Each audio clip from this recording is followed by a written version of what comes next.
mean is that everything we do for our happiness is around ultimately expanding our energetic state.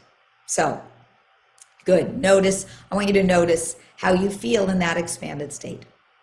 So the first key or secret, surprising habit to being happy for no reason is the magic of the mind. And the mind is an area where people get really hung up. You know, our thoughts are the biggest saboteur of our happiness. We have neural pathways in the brain for happiness, and we have neural pathways in the brain for that rob us of our happiness.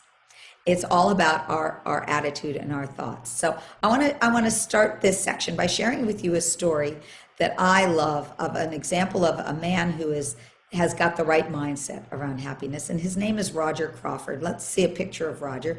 This, by the way, is a story from one of the earliest Chicken Soup for the Soul books. So tell me if you can from this picture, what's different about Roger than about you and me? His hands. Roger was born, and Don, I think might be some circles that we can go to from that. I'm not sure, maybe not. Roger was born without palms. He has one thumb coming out of one arm and a thumb and a forefinger coming out of the other arm. And now what you cannot see in this picture is that Roger was born with a badly crippled left leg. He had to have his leg amputated when he was just a child, and he would grow up on an artificial leg that kept getting changed out as he was getting older. These aren't great circumstances. But Roger was very fortunate, and he was fortunate because he had parents who taught him that it wasn't his circumstances in life that would affect his happiness, but it was his attitude, his mindset, his thoughts. In the 8th grade, Roger's mother noticed that all of Roger's pant pockets were worn out. Why were his pant pockets worn out? He was hiding his hands. So what did his mother do? She sewed those pockets shut. She said, honey, God gave you these hands. I want you to be proud of who you are and to show yourself to the whole world. Well, equipped with that attitude in the 9th grade, Roger decided to try out for the football team. Miraculously, he made the football team. Now, he wasn't called into every game, but he set a goal for himself to get one touchdown during one game of the season. The final game of the season came, and he went into that game with full focus and attention on getting a touchdown. Halfway through the game, the quarterback sent the ball flying accidentally in Roger's direction. But Roger seized the opportunity, ran as fast as he could after that ball. He put out his arms, he caught the ball, and he continued running so fast that he made it to his 9-yard line before one of his opponents caught up with him.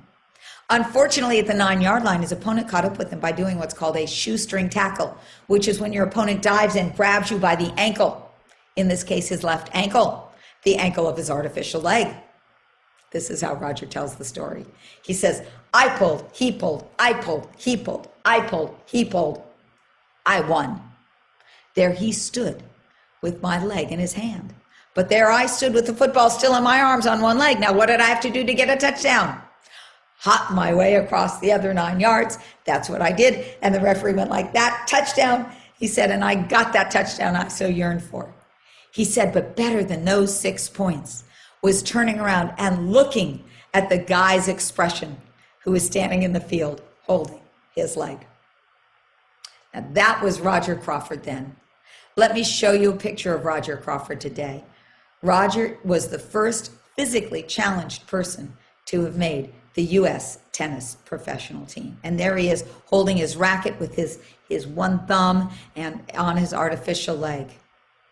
Now, Roger is an amazing, amazing guy. I know him. He's such an inspiration.